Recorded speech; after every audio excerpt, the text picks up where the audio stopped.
golden flames danced against December snow as the screams of the mighty Santee River echoed across the Santee River. By dawn on Christmas morning, 1851, the grand Oakmont Estate would be nothing more than charred timber and bitter ash floating on the winter wind. This is the story of how one young woman's thirst for justice consumed an entire family on the most sacred night of the year, forever changing the landscape of South Carolina's lowcountry. Before we jump back in, tell us where you're tuning in from. And if this story touches you, make sure you're subscribed, because tomorrow I've saved something extra special for you. The frigid river mist rolled across endless rice fields, carrying the scent of burning cedar and crystalline frost through the Georgian countryside. Inside the towering mansion, crystal decanters caught candlelight while imported fabrics rustled against polished cypress wood. But beyond the ornate gardens, where enslaved families pressed together around failing fires, threadbare quilts offered little protection against walls that welcomed winter through every gap and crevice. 19-year-old Rebecca Johnson had witnessed this identical tableau every Christmas Eve since childhood's earliest memories. Through ice-glazed windows, she observed the Thornfield family feast on roasted duck, honey-glazed venison, and delicate sugar sculptures, while her own belly twisted with familiar hunger. Her mother, Ruth, labored in the separate kitchen house, crafting elaborate banquets she would never sample.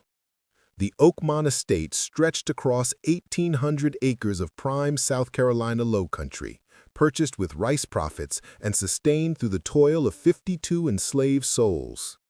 Colonel William Thornfield had acquired the property through marriage and military connections, along with what he viewed as the divine arrangement of racial hierarchy. His wife Eleanor commanded the household with the refined authority of Charleston society. Their 3 children, James, age 17, Victoria, 14, and young Andrew, barely 9, had never experienced hunger, cold, or genuine hardship. But Rebecca knew all 3 as constant companions. Born into human bondage, she had learned early that survival required swallowing fury along with whatever meager portions fell from the master's abundant table. Her mother taught her to maintain downcast eyes, gentle speech, and careful movements. "The branch that stands too tall catches the axe first," Ruth whispered during those bitter winter evenings. "Wait for your moment, child. Wait for your moment." Yet as Rebecca matured, time seemed more enemy than ally. Each passing harvest brought fresh cruelties, new degradations. She watched her childhood companion Daniel sold to a cotton plantation in Georgia. She observed her mother's hands crack and bleed from endless hours over scalding stoves and icy washing tubs. She felt Colonel Thornfield's attention lingering inappropriately when she cleaned the main house, his gaze carrying implications that made her skin crawl. The winter of 1850 had proven particularly brutal. Rice yields collapsed due to unexpected flooding, and Colonel Thornfield's response was to reduce food allowances for the enslaved workers while preserving the luxurious lifestyle his family had always maintained. Rebecca watched her mother grow gaunt, watched elderly folks in the quarters cough until they expelled blood, watched children weep themselves into exhausted sleep from gnawing hunger. Throughout it all, the Thornfields dined on imported delicacies and organized elaborate social gatherings. The Oakmont mansion rose 3 stories above the river, like a monument to human suffering disguised as architectural beauty. Its Georgian symmetry spoke of order and civilization, yet every brick had been laid by unpaid hands, every beam raised through forced labor. The wraparound porches offered commanding views of rice fields where generations of enslaved people had cultivated wealth they would never enjoy. From these same porches, Colonel Thornfield would survey his human property each morning, calculating their value like livestock or farm equipment. The kitchen house stood separate from the main residence, connected by a covered walkway that protected the family from cooking odors and heat. Here, Ruth Johnson spent 16 hours daily preparing meals that fed the Thornfield family and their frequent guests. The building contained massive hearths, brick ovens, and storage areas filled with provisions that could have fed the entire enslaved community for months. Yet Ruth was forbidden from taking even scraps home to her daughter, forced to watch food spoil rather than address the hunger in the quarters. Rebecca's daily routine began before sunrise, when she would slip from the cramped cabin she shared with her mother and 3 other women. Her first task involved lighting fires throughout the main house, a responsibility that required entering every room while the family slept. She moved like a ghost through spaces filled with imported furniture, Persian carpets, and oil paintings depicting pastoral European scenes that bore no resemblance to the reality surrounding them. Each object represented money that could have purchased freedom for entire families. Yet here, they served merely as decoration for people who viewed human beings as decoration themselves. The contrast between luxury and deprivation was most stark during winter months, when the family gathered around roaring fireplaces while enslaved people huddled in quarters where wind whistled through gaps in hastily constructed walls. The main house consumed enormous quantities of firewood, cut and hauled by men who would return to cabins where single logs had to last entire nights. Rebecca often stood in the warm dining room, serving elaborate meals while knowing that her community was rationing cornmeal and scraps of salt pork. Christmas preparations at Oakmont began weeks in advance, with elaborate decorations imported from Charleston and New York. Holly wreaths adorned every window, while garlands of magnolia leaves wound around banisters and door frames. The family commissioned special delicacies from confectioners in the city, ordering enough food for celebrations that would last through New Year's Day. Meanwhile, the enslaved community was informed that Christmas rations would be reduced because the family required additional provisions for their festivities. The irony was not lost on Rebecca that Christmas celebrated the birth of someone who had preached about helping the poor and oppressed, yet the Thornfields used this holy day as an excuse to display their wealth while increasing the suffering of those who created it. She listened to family prayers thanking God for their blessings, never acknowledging that those blessings came through systematic exploitation of fellow human beings. The hypocrisy burned in her chest like acid, growing stronger each year as she watched the gulf between Christian profession and Christian practice. Eleanor Thornfield particularly embodied this contradiction, leading prayer circles where she thanked Providence for her comfortable life while showing no compassion for the women who maintained that comfort through their unpaid labor. She spoke frequently about Christian charity and moral duty, yet never questioned the morality of owning other people. Her charity extended only to occasional donations of used clothing to the quarters, items she presented as generous gifts rather than basic necessities her family was morally obligated to provide. The Thornfield children had been raised to view enslaved people as naturally inferior beings placed on earth to serve their betters. James, the eldest, had already begun assuming authority over field operations, displaying the casual cruelty that marked his father's management style. Victoria showed promise of becoming as coldly indifferent as her mother, treating household servants like animated furniture. Even young Andrew, barely old enough to understand. Preparing and narrating this story took us a lot of time, so if you are enjoying it, subscribe to our channel. It means a lot to us. Now back to the story. Dan, the system he was inheriting, had learned to issue commands to adults twice his age without considering their humanity. Rebecca understood that her situation was simultaneously typical and unique within the broader landscape of American slavery. Oakmont was neither the cruelest nor the most lenient plantation in South Carolina, but rather represented the systematic normalization of human bondage that characterized the entire region. The Thornfields were not exceptionally evil people, which made their behavior more disturbing rather than less so. They were ordinary individuals who had accepted an extraordinary evil as natural and right, demonstrating how entire societies could participate in moral abominations through willful blindness and self-serving rationalization. The rice fields that surrounded the mansion told their own story of exploitation and resistance. These crops required intimate knowledge of cultivation techniques brought by enslaved Africans, yet the profits flowed entirely to white families who contributed nothing beyond ownership claims backed by legal systems designed to perpetuate racial oppression.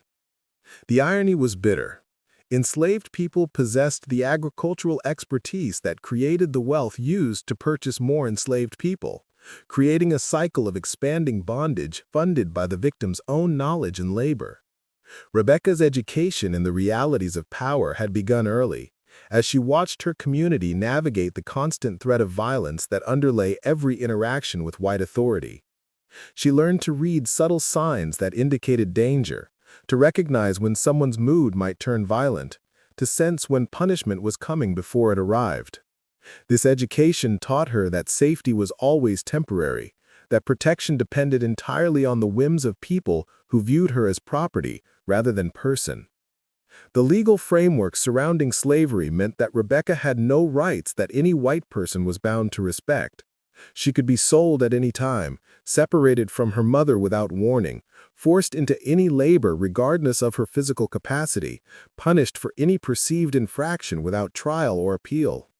Her entire existence depended on the continued goodwill of people who had given her no reason to trust their benevolence. This understanding shaped every decision she made, every word she spoke, every expression that crossed her face.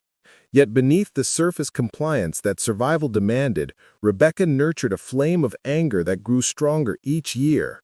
She watched her mother's youth fade prematurely from endless labor and constant stress. She saw friends disappear into the domestic slave trade, sold to finance the Thornfield's lifestyle improvements. She witnessed punishments designed not just to discipline individuals, but to terrorize the entire community into submission. Each injustice added fuel to a fire that burned hotter, despite her careful efforts to conceal it from those who would stamp it out without hesitation. The approach of Christmas 1851 brought a familiar mixture of anticipation and dread to the enslaved community at Oakmont. The holiday meant additional work preparing for the family celebrations, but it also brought the possibility of small gifts or extra food portions. More importantly, it offered rare opportunities for extended family time, as work schedules relaxed slightly during the brief holiday period. Yet these modest benefits came at the cost of watching their oppressors celebrate a religion that preached love while practicing hatred, that spoke of human dignity while denying it to millions of people. Rebecca entered that December with a sense that something fundamental was shifting within her, though she could not yet name what that change might be or where it would lead. The careful balance she had maintained between outer compliance and inner resistance felt increasingly unstable, as if the weight of accumulated injustices was approaching some critical threshold beyond which compromise would become impossible. She moved through her daily routines with growing awareness that the world she had known since childhood was becoming unbearable, that the future her mother envisioned for her felt more like a death sentence than a survival strategy. The river that flowed past Oakmont carried water from the mountains to the sea, never pausing in its journey toward freedom. Rebecca had begun to understand that she too was moving toward some destination she could not yet see, driven by currents too powerful to resist forever. The Christmas season of 1851 would test whether those currents would carry her toward liberation or destruction, toward justice or revenge, toward redemption or damnation. In the cold December nights that lay ahead, she would discover truths about herself and her world that would change both forever. Part 2. The Escalating Pattern. The autumn of 1851 brought changes that would test every soul at Oakmont Estate. The rice harvest had failed catastrophically when unexpected September storms flooded the carefully maintained fields, destroying months of backbreaking labor in a matter of days. Rebecca watched from the kitchen house windows as muddy water swallowed golden stalks that represented the community's survival through winter months. The Santee River, usually a source of life and transportation, had become an agent of destruction that left the plantation's primary income source rotting beneath stagnant pools. Colonel Thornfield's response to this natural disaster revealed the true nature of his character and the system he represented. Rather than reducing his family's expenditures or seeking alternative sources of income, he immediately announced that food rations for the enslaved community would be cut by half until The estate recovered financially. The logic was as cruel as it was predictable. Those who had lost the most would sacrifice even more to preserve the comfort of those who had lost nothing. Rebecca stood in the dining room that evening, serving roasted beef and imported wine, while the colonel explained to his dinner guests how financial hardship required difficult decisions about resource allocation. The irony burned deeper when she realized that the cost of a single bottle of the French wine she was pouring could have fed 10 families in the quarters for a week. Yet Colonel Thornfield spoke of necessity and sacrifice, while surrounded by luxury that continued undiminished despite the plantation's reduced income. His wife Eleanor nodded sympathetically at his burden, as if managing human property during economic difficulty was a cross comparable to the suffering of those who would go hungry because of his choices. The dinner conversation moved seamlessly from plantation finances to plans for expanding the main house, revealing priorities that placed architectural improvements above human survival. Rebecca's mother, Ruth, bore the heaviest burden of these new restrictions. As head cook, she was responsible for stretching diminished ingredients across increased demands as the family entertained more frequently to maintain their social standing despite financial pressures. Ruth worked 18-hour days, creating elaborate meals from provisions that should have fed the entire plantation community. Watching ingredients worth months of wages transform into single courses that would be consumed in minutes by people who had never known genuine hunger. Her hands, already scarred from years of kitchen labor, developed new wounds from the increased pace and extended hours. The psychological toll proved even more devastating than the physical demands. Ruth had always taken pride in her culinary skills, finding dignity and purpose in creating beautiful meals even under oppressive circumstances. Now, she was forced to use those same skills to participate in the systematic starvation of her own community, transforming food that could save lives into luxuries that demonstrated wealth. Each perfectly prepared dish became a symbol of complicity in a system that demanded she choose between professional excellence and moral integrity, between survival and solidarity with those who shared her suffering. Rebecca watched her mother's spirit slowly crumble under the weight of these impossible choices. Ruth's laughter, once a rare but precious sound that brightened the kitchen house during brief moments of respite, disappeared entirely as autumn deepened into winter. Her movements became mechanical, efficient, but joyless, as if she was slowly transforming from a human being into the kitchen equipment she operated. The woman who had taught Rebecca to find small pleasures in everyday moments now moved through her days like someone already dead, kept animate only by the biological necessity of continued breathing. The quarters told their own story of systematic degradation as winter approached. Families that had maintained careful dignity despite material deprivation began showing signs of desperate hunger that stripped away pretense and revealed the brutal mathematics of survival.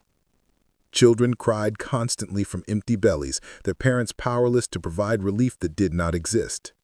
Elderly community members, already weakened by decades of hard labor and inadequate nutrition, began the slow decline that would claim several lives before spring returned to South Carolina. Rebecca witnessed these changes during her evening visits to the quarters, brief respites from her duties in the main house that connected her to the community she served during daylight hours. She watched strong men grow gaunt as they expended more calories in daily labor than their reduced rations could replace. She observed women who had maintained immaculate households despite poverty surrender to despair as they could no longer create comfort for their families. Children who had found joy in simple games now sat listlessly, lacking the energy that play required and the hope that made suffering bearable. The medical consequences of systematic malnutrition became apparent as November progressed into December. Dr. Benjamin Clark, the local physician who attended the Thornfield family and occasionally treated enslaved people when their illnesses threatened plantation productivity, reported increased incidences of consumption, dropsy, and fever throughout the quarters. His clinical notes, written in the detached language of professional observation, documented the human cost of Colonel Thornfield's economic decisions without acknowledging any connection between cause and effect.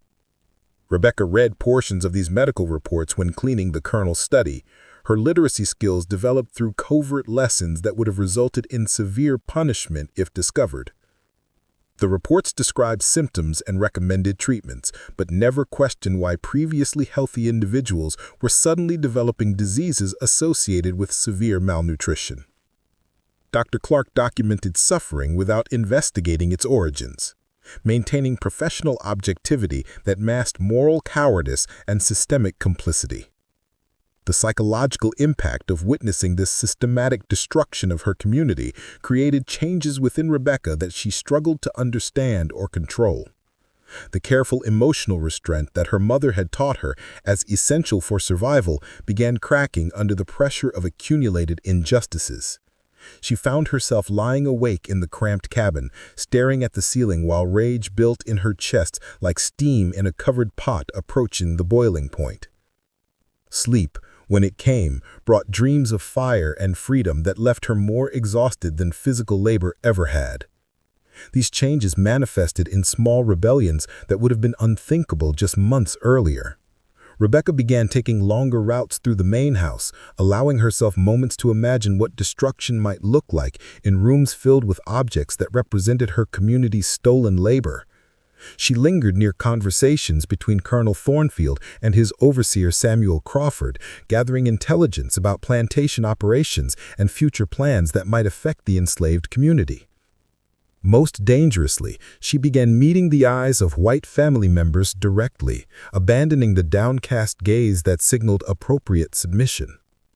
Eleanor Thornfield noticed these subtle changes first. Her sensitivity to household atmosphere alerted her to shifts in Rebecca's demeanor that others might have missed. During morning inspections of cleaning work, Eleanor's comments became sharper and more critical, as if she sensed rebellion brewing beneath Rebecca's outward compliance. The mistress began assigning tasks that previously had been handled by other household slaves to Rebecca, as if testing her control over her emotional restraint. Additional tasks that seemed designed more to establish dominance than accomplish necessary work, testing whether Rebecca would accept increased demands without protest. These power struggles escalated when Eleanor discovered Rebecca reading a discarded newspaper in the study, her literacy skills revealed through circumstances beyond her control. The newspaper contained articles about slave rebellions in other states, accounts of violence and retribution that sent shockwaves through Southern society. Eleanor's reaction was swift and severe, not because reading was inherently harmful, but because literacy among enslaved people represented the possibility of communication and coordination that could threaten the entire system of control. The punishment Eleanor devised was calculated to humiliate while appearing merciful to outside observers. Rebecca was forced to stand in the main hallway during dinner parties, holding a sign that identified her as a disobedient servant being corrected through public display. Guests walked past her as if she were furniture, their conversations flowing around her in visible presence, while she endured hours of exposure that left her legs cramping and her dignity shattered.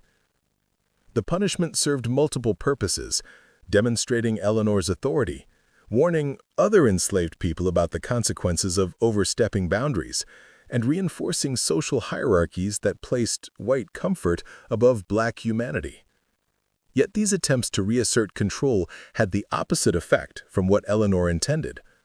Rather than crushing Rebecca's spirit, the public humiliation crystallized her understanding of the system's fundamental cruelty and the futility of seeking justice through patience and compliance. Standing in that hallway, she realized that her mother's survival strategy was itself a form of slow death, a gradual surrender of everything that made life meaningful in exchange for biological continuation that served her oppressors' interests more than her own. The Christmas season of 1851 began with announcements that would test every relationship and loyalty within the Oakmont community.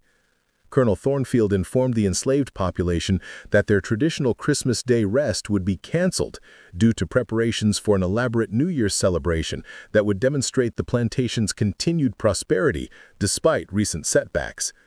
The message was clear.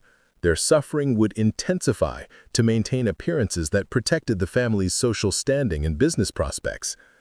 More devastating was the revelation that several community members would be sold immediately after Christmas to raise funds for the planned festivities. The colonel presented this decision as a regrettable necessity, economic reality that required difficult choices about resource allocation. He spoke as if he was discussing livestock or farm equipment, calculating the market value of human beings with the same detachment he might apply to surplus rice or cotton. The people selected for sale included Daniel's younger brother Marcus and Sarah, an elderly woman whose knowledge of traditional medicines made her invaluable to community health. Rebecca watched these announcements destroy the fragile hope that had sustained her community through months of increased hardship. Families that had endured separation before understood that being sold after Christmas meant permanent goodbye, transportation to distant states where reunion would be impossible even if freedom ever came. Children who had never known life without certain relatives faced the reality that their families would be permanently broken to finance celebrations they would never attend. The arbitrary nature of these selections revealed another layer of the system's cruelty. The people chosen for sale were not troublemakers or less productive workers, but rather individuals whose removal would cause maximum emotional damage to the community, while generating optimal financial returns. Colonel Thornfield understood that destroying social bonds and support networks made rebellion less likely, that isolated individuals were easier to control than communities united by shared relationships and common purpose. Rebecca's response to these announcements surprised her with its intensity and clarity. Rather than sinking into despair like many others in the quarters, she felt something crystallizing within her chest, a cold fury that burned brighter than the rage she had nursed through autumn months. The careful balance between survival and resistance that had defined her existence began shifting towards something more dangerous and more honest. She realized that watching her community slowly die while maintaining the illusion of hope was itself a form of collaboration with forces that viewed her destruction as profitable entertainment. The weeks leading up to Christmas brought a series of smaller cruelties that seemed designed to test the enslaved community's capacity for endurance. Work schedules were extended despite reduced nutrition, creating a deadly combination that pushed already weakened bodies beyond their limits. Punishment for minor infractions became more severe, as if the approaching holiday provided an excuse for increased brutality disguised as moral correction.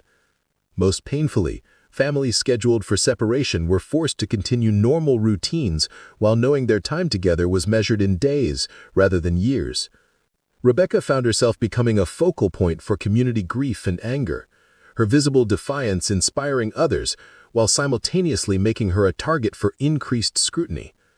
Younger people in the quarters began seeking her opinion about family decisions and future plans, treating her as a leader despite her relative youth and lack of formal authority. This attention both empowered and terrified her, as she recognized that influence brought responsibility she was not certain she could handle wisely. The Christmas preparations in the main house provided daily reminders of the moral inversions that defined life at Oakmont. Rebecca helped decorate rooms with holly and magnolia garlands, while families in the quarters prepared for permanent separations. She served at planning meetings where the Thornfield family discussed menu selections for parties that would cost more than most enslaved people would earn in theoretical lifetimes of freedom they would never see. Each task became a lesson in the systematic dehumanization that allowed good people to participate in obvious evil through willful blindness and self-serving rationalization.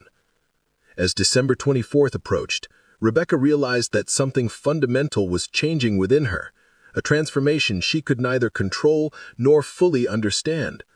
The survival strategies that had served her since childhood no longer felt adequate to address realities that demanded action rather than endurance.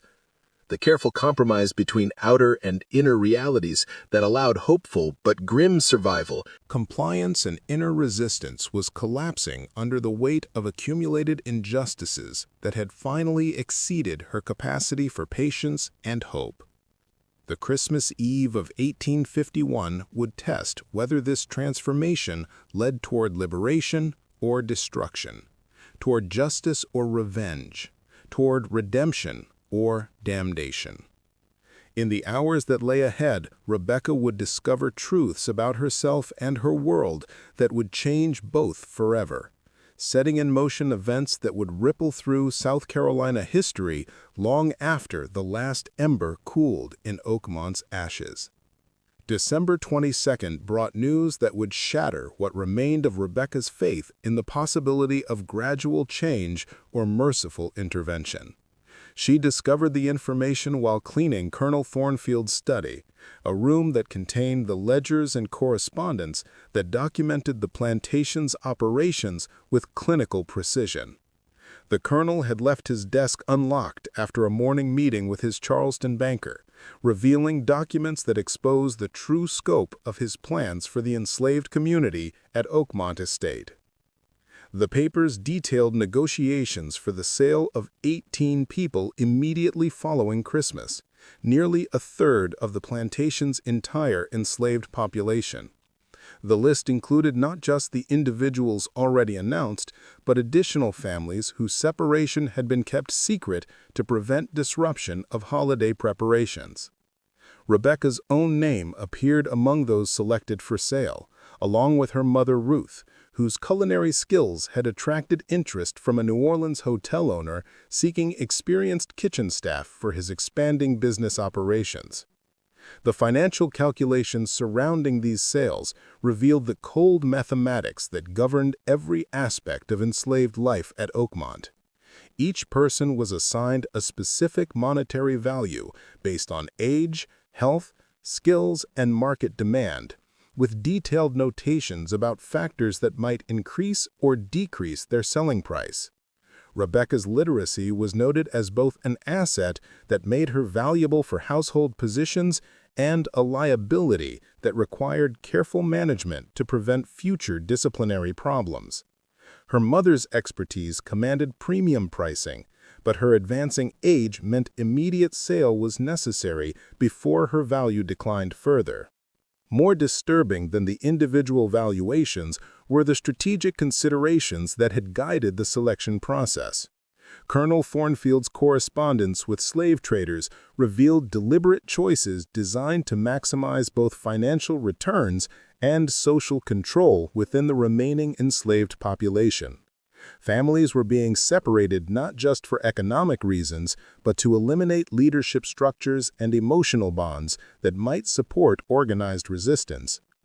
The sales were weapons of psychological warfare, disguised as business transactions, calculated to destroy community cohesion while generating revenue for plantation improvements.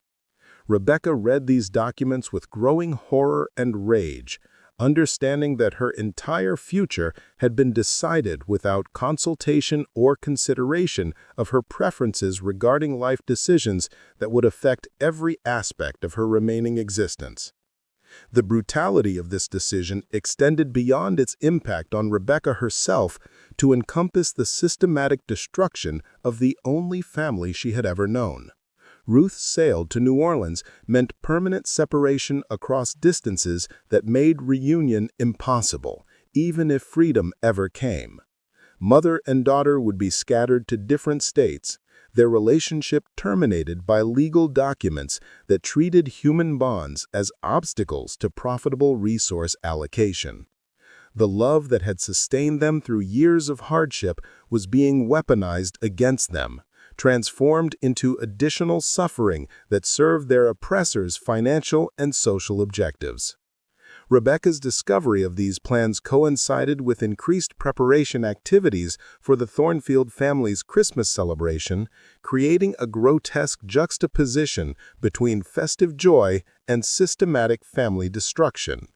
She spent December 23rd helping Eleanor Thornfield arrange elaborate table settings and decorative displays, while knowing that she was witnessing the final preparations for events that would finance her own permanent exile from everything familiar and loved. Each crystal glass she polished and each silver spoon she arranged represented money that would fund her transportation to unknown horrors in distant places.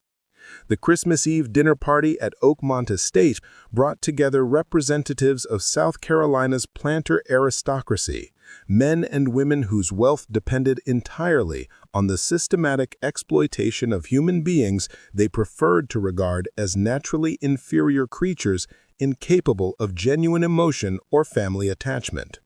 Rebecca served this gathering while listening to conversations that revealed the broader economic and social forces driving the domestic slave trade that was preparing to claim her life and future.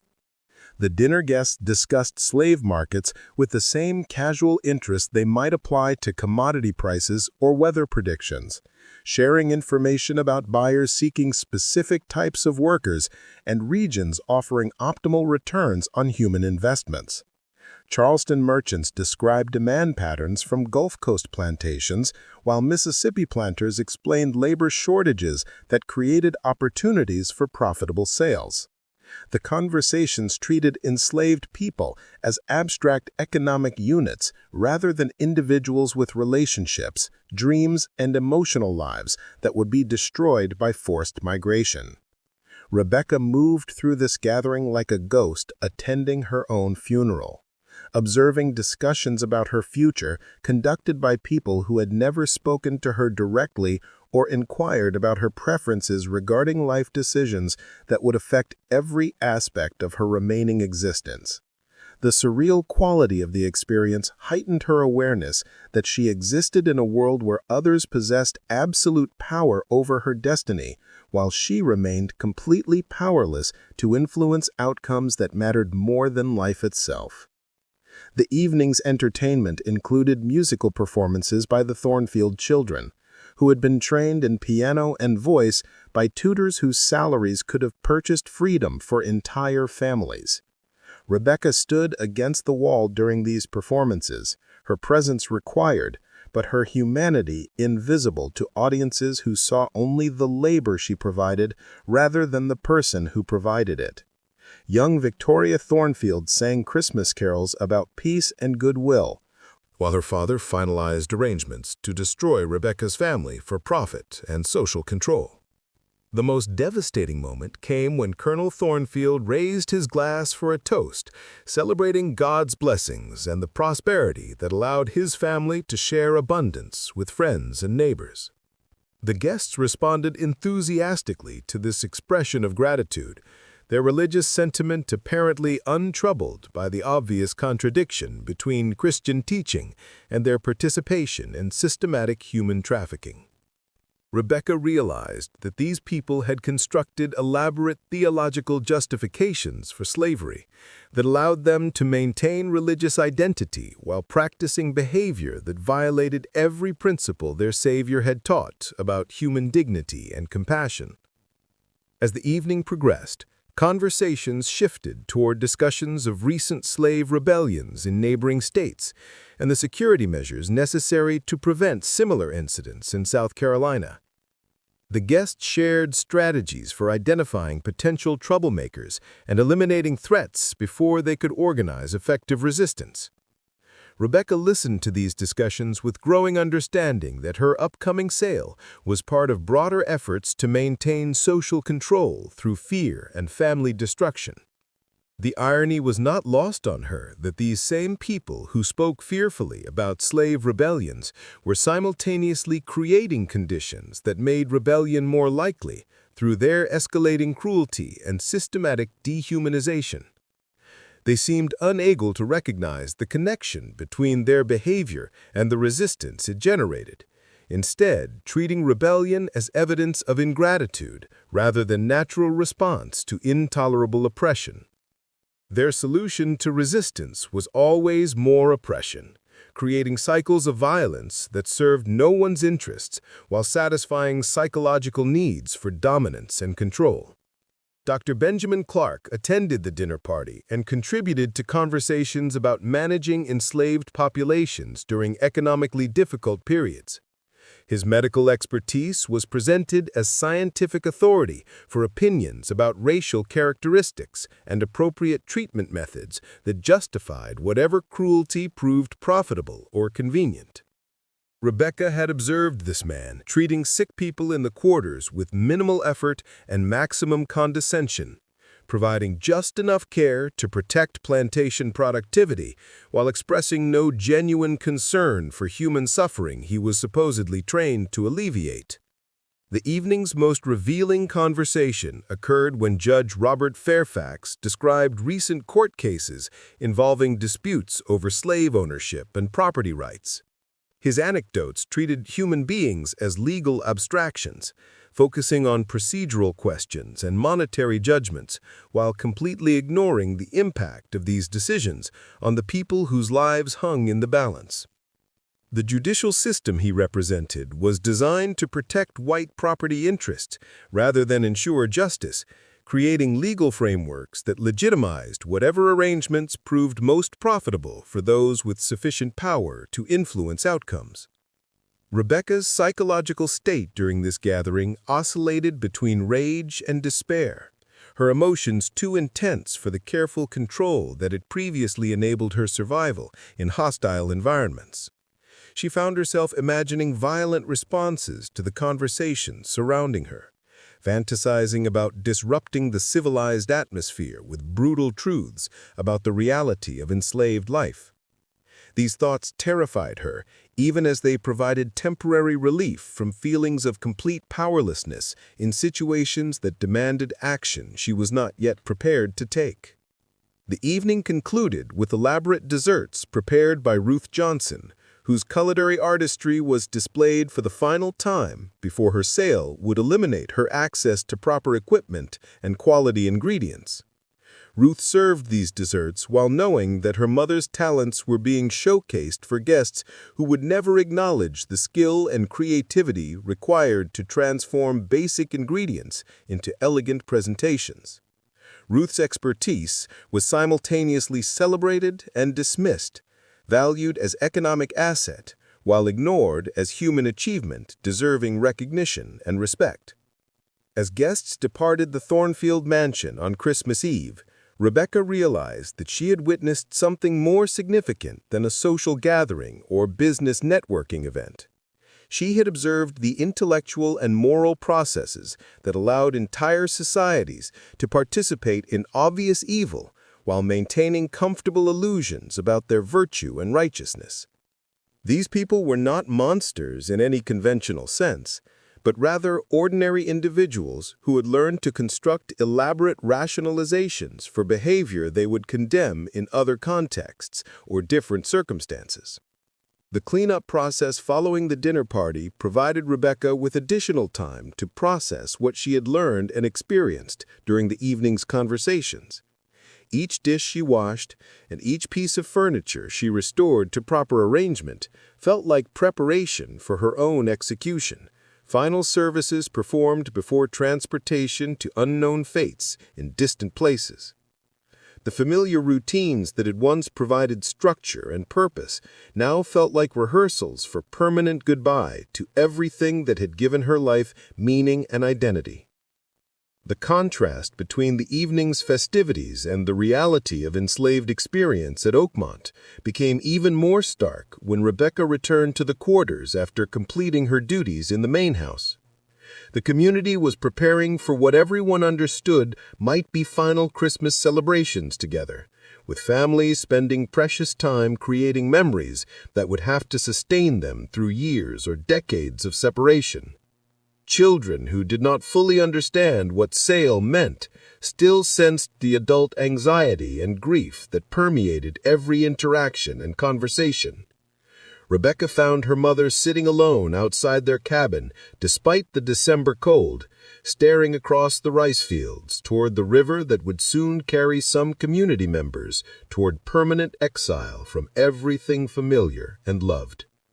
Ruth's usually composed demeanor had cracked under the weight of knowing that her relationship with her daughter was about to be terminated by legal documents that treated their bond as obstacle to profitable resource allocation.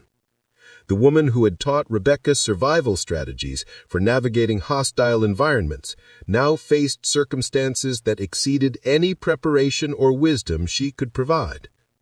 The conversation between mother and daughter that night would be among their last as free agents, capable of choosing their words and expressing their feelings without considering how their communication might be used against them.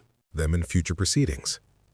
They spoke about memories they wanted to preserve, lessons they hoped would survive separation, and love that would continue despite physical distance and legal constraints designed to erase emotional connections between enslaved people. The intimacy of this exchange made the approaching separation even more painful, highlighting relationships that mattered more than life itself, yet possessed no legal protection against destruction for profit.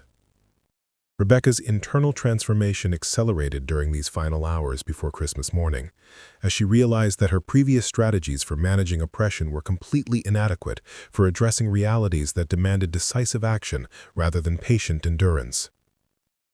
The careful balance between survival and resistance that had defined her existence was collapsing under pressures that exceeded her capacity for compromise and accommodation.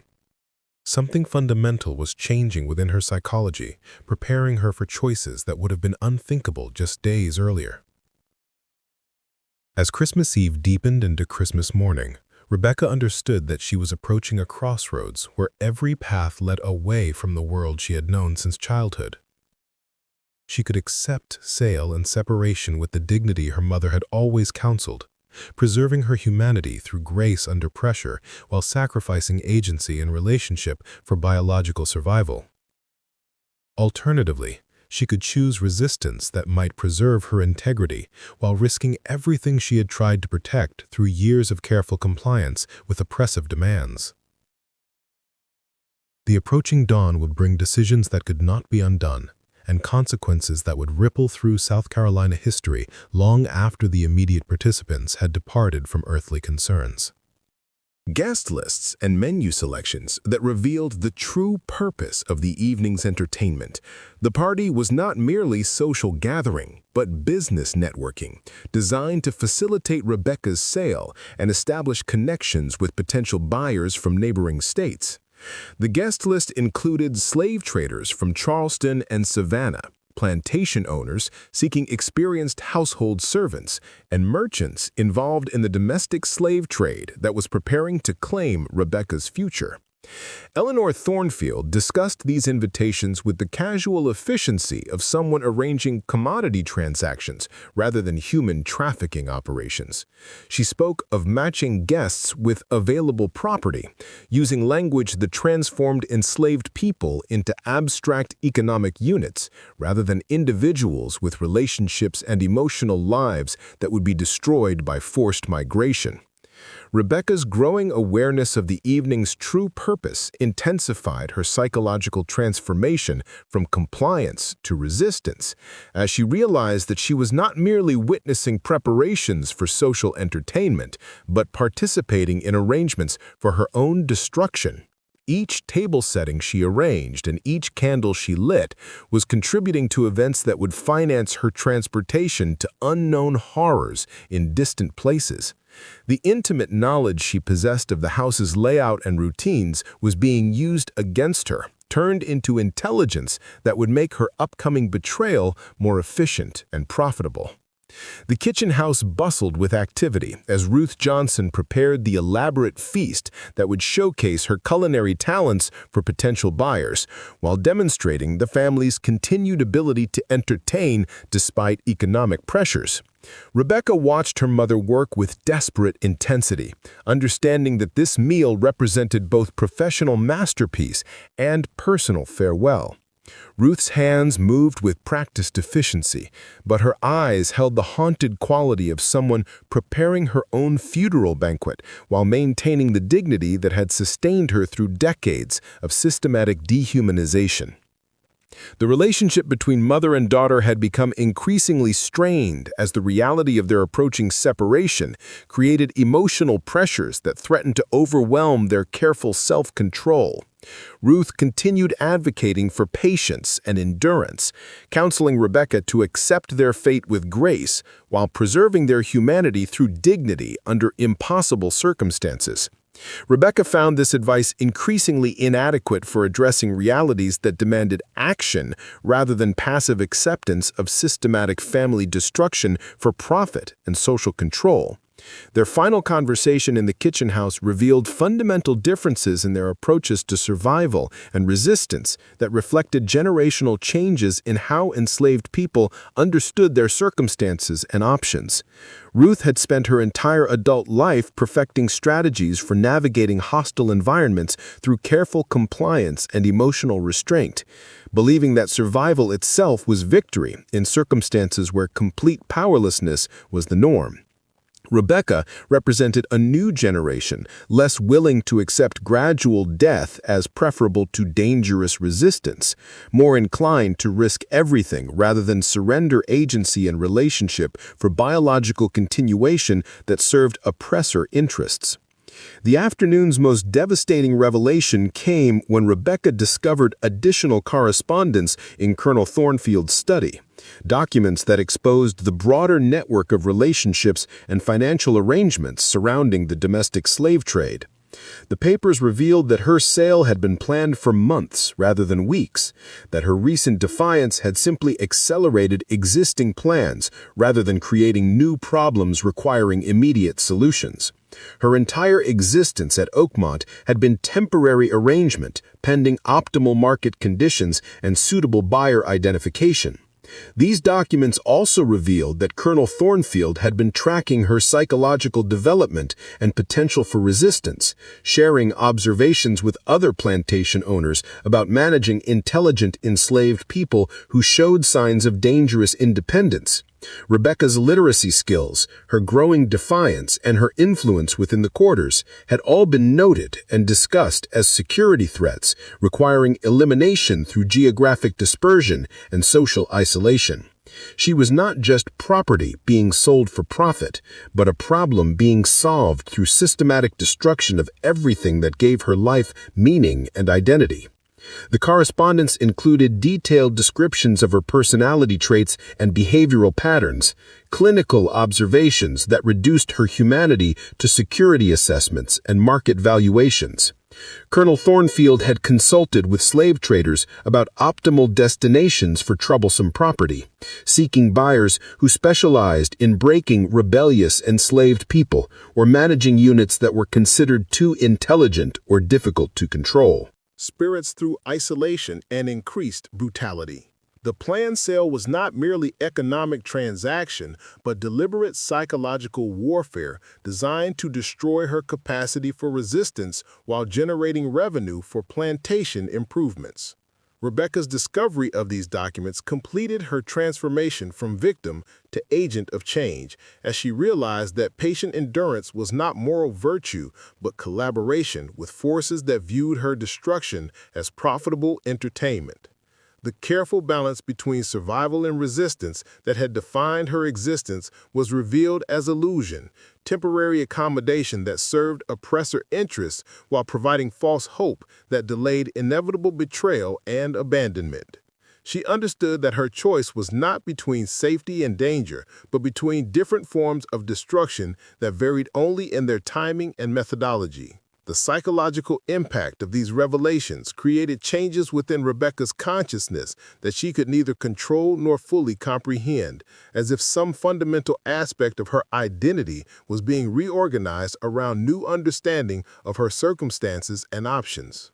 The fear that had previously constrained her choices began transforming into something more dangerous and more honest, a cold fury that burned brighter than the rage she had nursed through months of escalating injustices.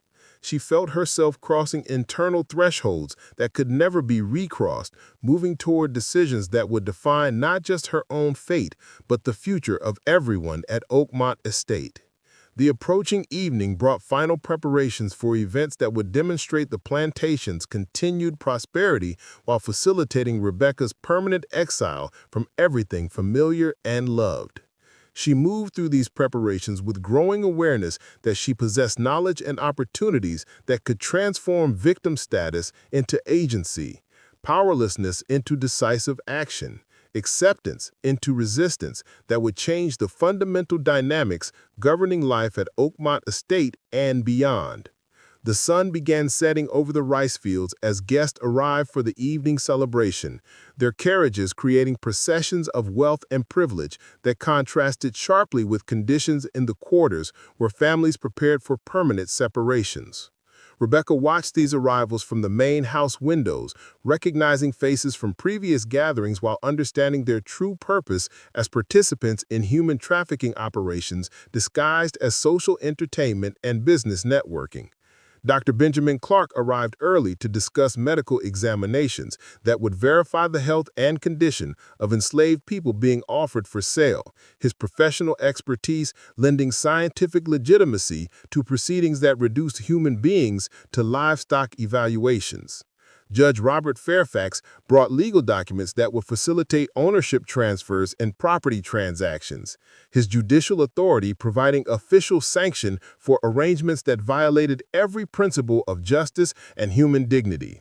The evening's guest list represented the convergence of medical, legal, religious, and economic institutions that sustained the slave system through mutual cooperation and shared profit. Rebecca's final moments of indecision occurred as she stood in Colonel Thornfield's study, surrounded by documents that mapped her future destruction while revealing the systematic nature of oppression that extended far beyond individual cruelty to encompass entire social structures designed to perpetuate racial subjugation.